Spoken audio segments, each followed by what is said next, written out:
নমস্কার। ঠাকুরের বাণী ইউটিউব চ্যানেলের সকল দর্শক, শ্রোতা এবং ভক্তদের জানাই সাদর সুস্বাগতম।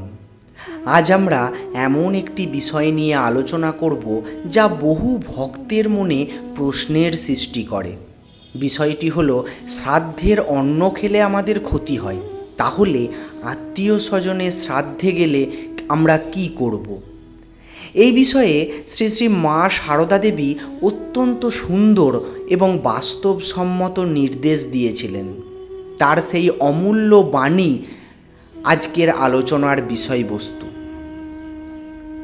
একদিন বিকালের দিকে কয়েকজন ভক্ত শ্রী শ্রী মায়ের দর্শনে গিয়েছিলেন। মায়ের সান্নিধ্যে বসে নানা আধ্যাত্মিক আলোচনা হচ্ছিল।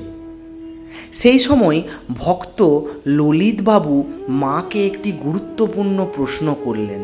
তিনি বললেন, মা, খাওয়া দাওয়ার ব্যাপারে কী ধরনের নিয়ম পালন করা উচিত? মা তখন উত্তর দিলেন, শ্রাদ্ধের অন্ন খেতে নেই, ক্ষতি হয়। ঠাকুরও শ্রাদ্ধের অন্ন খেতে নিষেধ করতেন। আর যা কিছু খাবে ভগবানকে নিবেদন করে খাবে। প্রসাদী অন্ন খাবে, যেমন অন্ন খাবে তেমন রক্ত হবে। শুদ্ধ অন্ন খেলে শুদ্ধ রক্ত হয়, শুদ্ধ মন হয়, শুদ্ধ বল হয়। শুদ্ধ মনেই শুদ্ধ ভক্তি ও প্রেমের জন্ম নেয়। ভক্তবৃন্দ, মায়ের এই কয়েকটি কথার মধ্যে গভীর আধ্যাত্মিক শক্তি লুকিয়ে আছে।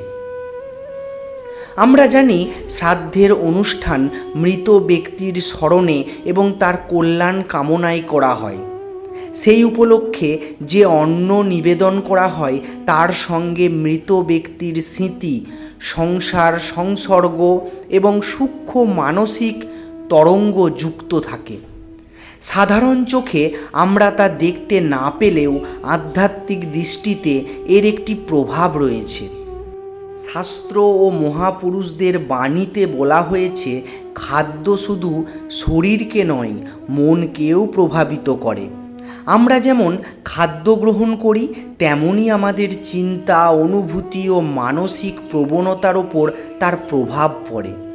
এই কারণেই মা বলেছেন, যেমন অন্ন তেমন রক্ত, যেমন রক্ত তেমন মন। অর্থাৎ খাদ্যের শুদ্ধতা মানুষের মন ও চরিত্র গঠনে গুরুত্বপূর্ণ ভূমিকা পালন করে। বিশেষ করে যারা জপ, ধ্যান, প্রার্থনা ও ভক্তির পথে এগিয়ে চলেছে, তাদের জন্য খাদ্যের শুদ্ধতা আরও বেশি প্রয়োজন। কারণ মন যদি অশান্ত বা অস্থির হয়ে যায়, তাহলে ভগবানের চিন্তায় মন স্থির করা কঠিন হয়ে পড়ে। তখন ললিতবাবু আবার প্রশ্ন করলেন, মা, তাহলে আমরা যদি কোনো আত্মীয়ের শ্রাদ্ধে যাই, তাহলে আমরা তখন কি করব? মা অত্যন্ত বাস্তবসম্মত উত্তর দিয়েছিলেন। তিনি বললেন, যাবে, কাজকর্মে সাহায্য করবে, এমনভাবে থাকবে যাতে তারা কিছু মনে না করেন। কিন্তু সেই দিনটা কোনো রকমে খাওয়াটা এড়িয়ে চলার চেষ্টা করবে। দেখুন, মা কখনোই কাউকে কষ্ট দিতে বলেননি। তিনি বলেননি যে আত্মীয়দের সঙ্গে সম্পর্ক নষ্ট করতে হবে বা তাদের অনুষ্ঠান বয়কট করতে হবে। বরং তিনি বলেছেন, যেখানে যাও দায়িত্ব পালন করবে, সাহায্য করো, ভালোবাসা ও সহানুভূতি দেখাও, কিন্তু আধ্যাত্মিক নিয়মও যথাসম্ভব রক্ষা করার চেষ্টা করো। এরপর মা আরও একটি গুরুত্বপূর্ণ কথা বললেন, নেহাত না পারলে শ্রাদ্ধে যে বিষ্ণু বা দেবতাদের উদ্দেশ্যে নিবেদন করা হয় সেই প্রসাদ গ্রহণ করতে পারো। অর্থাৎ যদি এমন পরিস্থিতি তৈরি হয় যেখানে খাওয়া এড়ানো একেবারেই সম্ভব নয়, তাহলে ভগবানের উদ্দেশ্যে নিবেদন করা প্রসাদী ফল বা প্রসাদ আপনারা গ্রহণ করতে পারেন। এখানে আমরা মায়ের অপূর্ব ভারসাম্যপূর্ণ শিক্ষা দেখতে পাই। একদিকে আধ্যাত্মিক আদর্শ রক্ষা, অন্যদিকে সামাজিক সৌজন্য ও মানবিক সম্পর্ক বজায় রাখা, দুটিকেই তিনি সমান গুরুত্ব দিয়েছিলেন। এরপর ললিতবাবু আরেকটি প্রশ্ন করলেন, মা, শ্রাদ্ধের জন্য যে সকল ফল, মিষ্টি, চাল, ডাল বা অন্যান্য জিনিসপত্র আনা হয় সেগুলো খাওয়া যায় কি? মা বললেন, হ্যাঁ, তা খেতে পারো, তাতে কোনো দোষ নেই। অর্থাৎ শ্রাদ্ধ উপলক্ষে যে কোনো সাধারণ খাদ্য সামগ্রিক বা দ্রব্য যা সরাসরি শ্রাদ্ধে নিবেদিত অন্ন নয় সেগুলো গ্রহণ করতে কোনো আপত্তি নেই। তাহলে আজকের আলোচনার মূল শিক্ষা কি?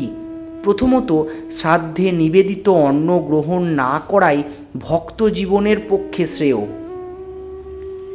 দ্বিতীয়ত, আত্মীয় স্বজনের শ্রাদ্ধ অনুষ্ঠানে গেলে তাদের সাহায্য করা, পাশে থাকা এবং মানবিক কর্তব্য পালন করা উচিত। তৃতীয়ত, কোনো কারণে খাওয়া এড়ানো সম্ভব না হলে ভগবানের উদ্দেশ্যে নিবেদিত প্রসাদ গ্রহণ করা যেতে পারে। এবং চতুর্থত, শ্রাদ্ধের জন্য আনা সাধারণ খাদ্য সামগ্রিক গ্রহণের কোনো দোষ নেই। ভক্তবৃন্দ, আমাদের জীবনে প্রতিটি ক্ষেত্রে শ্রী শ্রী ঠাকুর, শ্রী শ্রী মা ও স্বামীজির বাণী হোক আমাদের পথপ্রদর্শক।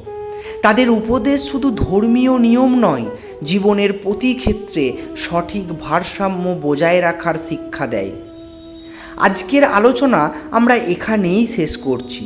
যদি এই আলোচনা আপনাদের ভালো লেগে থাকে এবং উপকারী বলে মনে হয় তাহলে ভিডিওটি একটি লাইক করুন, আপনার মতামত কমেন্টে জানান এবং ভক্ত বন্ধুদের সঙ্গে ভিডিওটি শেয়ার করে ছড়িয়ে দিন।